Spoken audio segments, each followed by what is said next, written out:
Buongiorno les amis, aujourd'hui troisième jour de cette petite escapade italienne, bien sûr réveil à Bologna. Je vous retrouve dans la Piazza Cavour avec son très joli jardin. Vous savez, je suis passé ici hier et on est juste à côté de la Cremeria, du glacier Cavour justement, où je me suis hier délecté d'une glace à la pistache et au café, waouh, qui était excellent. Alors pour cette troisième journée à Bologne, j'ai décidé de visiter l'un des symboles de la ville. Alors hier, je vous ai déjà beaucoup parlé de la Piazza Maggiore et je vous ai également parlé des portiques qui jalonnent toutes les rues comme ça là, jusqu'à 62 km de portiques. Et le troisième symbole que j'aimerais découvrir aujourd'hui avec vous, ce sont les tours jumelles. Il faut savoir qu'ici à Bologne, au Moyen-Âge et particulièrement au XIIe et XIIIe siècle, de nombreuses tours ont été érigées. Elles avaient une fonction militaire, mais elles servaient également à montrer un petit peu le pouvoir des riches familles, des familles nobles ici à Bologne. Il y en avait à peu près une centaine au Moyen-Âge. Aujourd'hui, il en reste seulement 24. Et les deux plus connues,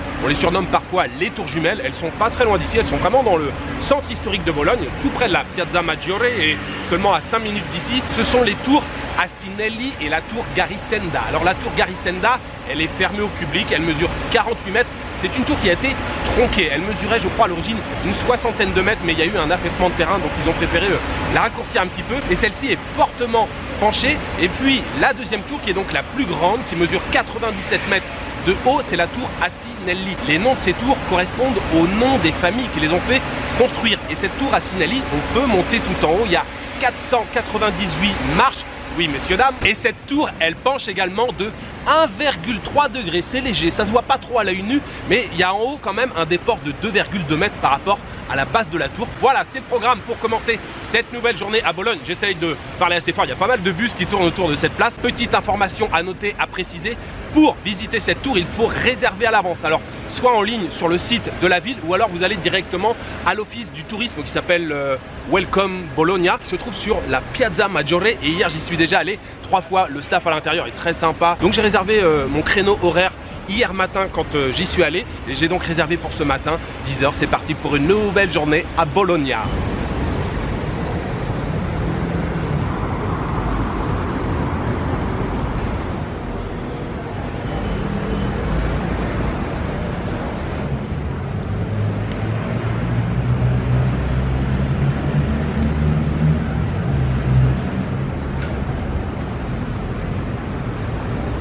Alors évidemment, avant de commencer cette journée, petit café et petite pâtisserie.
La visite des tours jumelles, les amis, je valide à fond, vraiment.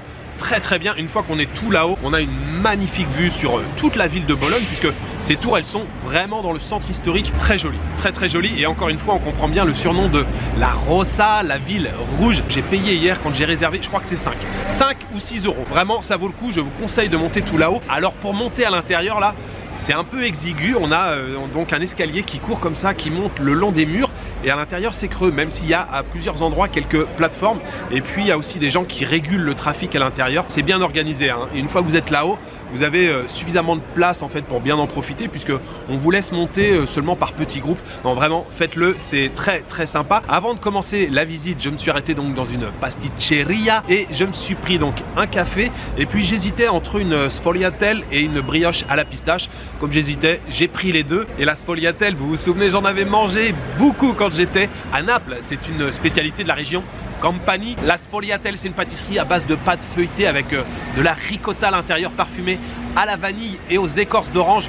C'était délicieux, vraiment très bien. J'ai payé pour les deux pâtisseries et le café seulement 4 euros. J'ai trouvé ça plutôt honnête comme prix. Je suis maintenant sur le parvis de la basilique di San Domenico. Alors cette basilique, elle date de 1918 et elle est donc dédiée à Saint Dominique des Guzman. San Domenico, c'était un religieux castillan et sa dépouille repose ici. Et apparemment, dans cette basilique, il y a un trésor, il y a un joyau. C'est justement le sépulcre, le tombeau de Saint-Dominique. Et il y a plusieurs artistes qui ont travaillé sur ce sépulcre. On a Niccolò dell'Arca, Nicola Pisano, Alfonso Lombardi et Michel-Ange. Oui, excusez du peu, Michel-Ange a travaillé aussi sur ce sépulcre. Et c'est ce que nous allons aller découvrir maintenant.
Je suis passé pas très loin de la Cremeria Cavour, le marchand de glace Cavour. Je suis de retour sur la Piazza Cavour où j'ai commencé à vous parler ce matin. Franchement, mais ces glaces, je vous l'ai dit hier, je ne suis pas un grand fou de glace, mais je dois reconnaître que celles-ci, elles sont hyper crémeuses. Et j'ai pris ce matin fraises et citron, c'est une dinguerie. C'est 3 euros le cornet avec 2 parfums. Franchement, c'est une tuerie. L'intensité du goût, l'intensité du fruit, et puis l'onctuosité aussi là, cette douceur, wow. C'est une merveille.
Les amis, je me suis fait un déjeuner de grande qualité. Encore une fois, je suis allé dans un restaurant qui s'appelle Casa Merio. Super repas, super déjeuner. Alors je me suis laissé guider par le serveur qui était très sympathique. J'ai pris un menu dégustation, 5 plats, 2 entrées, 2 plats, plus un dessert. C'était un festival. Du début jusqu'à la fin, j'ai commencé avec un pollino, un genre de petit burger à la bolognaise, avec un ragoût à la bolognaise, une viande, une petite sauce et tout. C'était vraiment bon. J'ai poursuivi avec un beignet, bombolone. Beignet avec du fromage fondu dessus, du taleggio. Fromage fondu, c'était bien recouvert comme ça, avec des petits morceaux de truffe sur le dessus. Super bon, la texture du beignet là, tout ça, ça allait vraiment bien ensemble. Ensuite, un grand classique au niveau des pâtes, j'ai pris des tortellini. On ne peut pas venir à Bologne sans manger une assiette de tortellini. Je les ai choisis à la panne avec de la crème, garniture de viande hachée, de porc à l'intérieur. J'ai poursuivi ensuite avec un assortiment de ravioles. Et là, il y avait pareil, plein de choses à l'intérieur. Vraiment très bon, cuit à la vapeur. Il y avait une raviole végétarienne avec un espèce de bouillon à l'intérieur. Il y en avait une, c'était avec du fromage. Vraiment, c'était une explosion de saveurs en bouche avec une petite coupelle avec du parmesan à côté. Puis un espèce de petit bouillon aussi. Alors, je trempais comme ça dans le bouillon. Après, je trempais dans le parmesan. Le parmesan restait collé comme ça aux ravioles. Non, c'était vraiment très bon. Et j'ai terminé avec un tiramisu qui était délicieux avec une boule de glace sur le côté, le biscuit un peu émietté, une coque en forme de grain de café avec la mascarpone à l'intérieur. Je me suis vraiment régalé, j'ai adoré le cadre en plus à l'intérieur, c'était assez feutré, il y avait une petite décoration mais c'était calme, tranquille, très bon service. Le gars qui m'a servi là, vraiment rien à redire, et j'ai payé au total 45,50 € avec le pourboire. Voilà, j'ai laissé 50 € et je vous retrouve maintenant sur la Via di San Luca. Alors tout au bout de cette route, nous avons le Santuario di San Luca, une très belle église qui est sur une colline, qui est aussi un lieu de pèlerinage. Et pour accéder à cette église, on peut emprunter donc la Via San Luca et c'est 3,8 km de portique, oui, sans s'arrêter, 3,8 km de portique comme ça, et ça fait que de monter. Alors, il y a possibilité de venir en petit train touristique, il n'est pas disponible aujourd'hui. Il y a la possibilité de prendre 2 bus, d'abord un premier bus, le numéro 20, et ensuite le 58, pour aller tout en haut, mais on ne fait pas partie de cette famille-là. Nous, on fait tout à pied.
De retour dans cette bonne vieille ville de Bologne et je suis également de retour sur la Piazza Cavour, c'est mon point de ralliement aujourd'hui. J'aime beaucoup ce parc, même s'il y a beaucoup de bus qui passent autour de la place, mais le petit jardin là avec la fontaine au milieu, et puis il y a plein de gens là tout autour qui mangent des glaces. Mais oui, ils vont tous au même endroit évidemment, ils vont à la Cremeria Cavour, j'hésite à y retourner. Le point sur la situation, la Basilica di San Luca, validé. Une fois qu'on est là-haut, on a des points de vue magnifiques sur la campagne environnante. Je vous conseille également, bon, de toute façon, depuis que je suis arrivé il y a 2-3 jours maintenant, tout ce que j'ai fait, je vous le conseille. Franchement, tout ce que je fais ici, là, c'est beau, c'est magnifique, ça vaut vraiment le détour. La Basilica di San Domenico que j'ai visité ce matin, je vous ai parlé d'un joyau, d'un trésor à l'intérieur, en parlant du sépulcre. Alors moi, je me suis contenté de répéter ce que je lis, hein, mais c'est véritablement un joyau.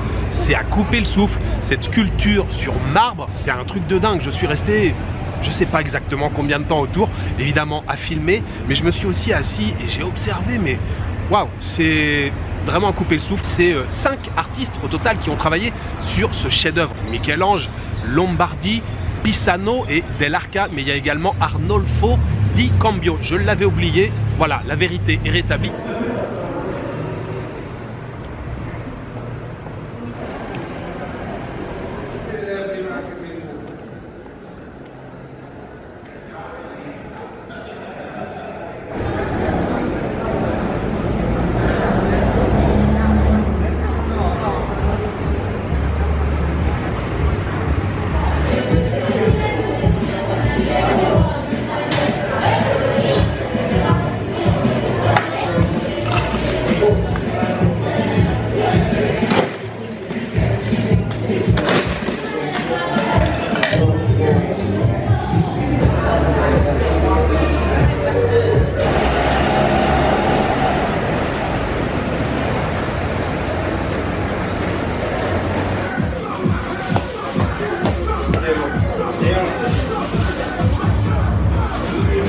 Regardez-moi ce panino, mortadelle, tomates séchées, basilic, stracciatella di Andrea. Waouh, ça a l'air terrible. Je sens l'odeur d'ici, je sens l'odeur de la mortadelle. Il est beau, il est tout chaud. L'endroit où je l'ai acheté, ça s'appelle Mo Mortadella Lab. J'ai suivi les conseils d'un de mes abonnés, Warren. Spécial dédicace à toi. J'ai lu ton message il y a, je sais pas, 20 minutes, une demi-heure. Et voilà, ça y est, je suis déjà avec le panino entre les mains. Ça a l'air vraiment bon. Ça a l'air vraiment très très bon. Surtout après le Negroni que j'ai bu. Vous l'avez vu, je suis retourné chez Bambou, le bar à cocktail. Le Negroni, c'est du gin, du vermouth, alors souvent du Martini Rosso, et puis du Campari. C'était bien dosé. Je l'ai bien senti passer ce Negroni et ça va faire du bien de manger un petit peu. Ouais, 5,50 les amis. 5,50 € pour ce très très beau panino. Waouh!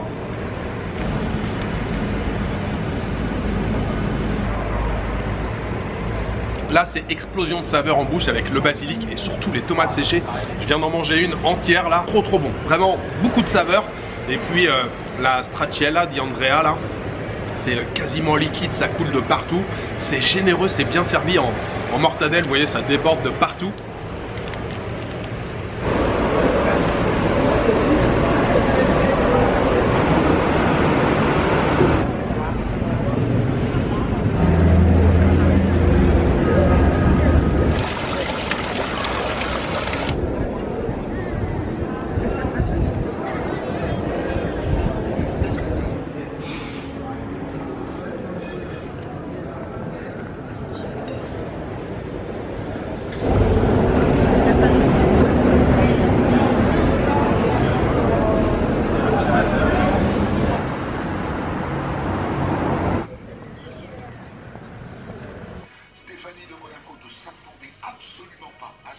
Voilà, c'est une nouvelle journée qui se termine à Bologne et une journée qui s'est encore une fois terminée en beauté avec ce Negroni ce soir, cet apéritif au Bamboo Bar. Et puis ce panino ce soir, waouh, du très haut niveau, du très très haut niveau. C'est la fin de ce séjour à Bologne et ce soir je suis repassé vite fait sur la Piazza Maggiore, parce que la Piazza Maggiore c'est le cœur de Bologne, c'est là qu'on sent les vibrations de la ville, et je crois que moi aussi je vais laisser une petite partie de mon cœur dans cette ville de Bologne, parce que vraiment je suis sous le charme complet, et le surnom que je retiendrai c'est La Rossa. Je pense que cette couleur rouge là du centre historique de Bologne, ça nous réchauffe le cœur, ça nous fait du bien, et quand on se balade dans ces ruelles, dans cette cité médiévale de Bologne, on se sent bien. J'espère vous avoir donné envie de venir découvrir cette ville de Bologne. Si évidemment vous ne la connaissez pas encore, je pense que si vous la connaissez déjà, vous avez déjà envie de revenir ici. Sinon, tout ce que j'ai mangé aujourd'hui, le déjeuner de très grande qualité, la Casa Merio, et puis donc ouais, le panino de ce soir,